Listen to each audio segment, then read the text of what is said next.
അതിദാരിദ്ര്യം ഇല്ലാത്തൊരു സംസ്ഥാനം എന്നുള്ള കണക്ക് അത് ശരിയാണെന്ന് തോന്നുന്നില്ല. 64,000 എന്ന് പറയുമ്പോൾ നേരത്തെ പറഞ്ഞു പോയതുപോലെ ഈ പ്രകടന പത്രികയിൽ പറഞ്ഞിരിക്കുന്ന 6 ലക്ഷം അല്ലേ?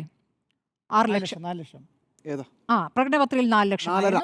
4.5 ലക്ഷമായിരുന്നു. അത് കഴിഞ്ഞിട്ട് കഴിഞ്ഞ ഈ വർഷം തന്നെ സഭയിൽ മന്ത്രി GR എന്നോടുള്ള ചോദ്യത്തിന് അദ്ദേഹം പറഞ്ഞ കണക്ക് പ്രകാരം ഇവിടെ 5.5 ലക്ഷത്തോളമുണ്ട്. അപ്പോൾ അങ്ങനെ ഒരു കണക്ക് അവിടെ വരികയാണ്. അപ്പോൾ അതിദാരിദ്ര്യമില്ല എന്ന് പറയുമ്പോൾ അതിദാരിദ്ര്യമില്ലാത്തവർ രേഖകളില്ലാത്തവരാണ്. അപ്പോൾ രേഖകളില്ലാത്തവരുടെ കണക്ക് 64,000 ഈ പറയുന്ന മന്ത്രി പറയുന്നുണ്ട് ഏതൊക്കെ എന്താണ് കാര്യങ്ങളിലൂടെ കടന്നു പോയിട്ടാണ് ആ കണക്കിലേക്ക് എത്തിയതെന്ന്.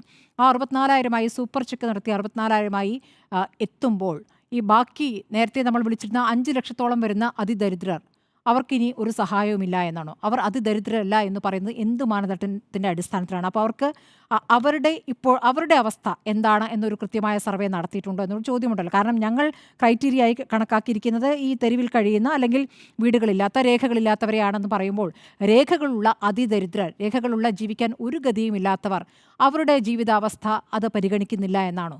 അപ്പോൾ എളുപ്പത്തിൽ ഒരു ചെറിയ കണക്കിലേക്ക് വരുമ്പോൾ അതൊരു വലിയ പ്രഖ്യാപനമായി പറയാൻ സാധിക്കും. അതിനുവേണ്ടി തിരഞ്ഞെടുത്ത ദിവസവും തിരഞ്ഞെടുത്ത സമയവും ഒക്കെ തന്നെയും അതിൻ്റെ രാഷ്ട്രീയ ഉദ്ദേശങ്ങൾ സംശയിക്കപ്പെടുന്നതാണ്.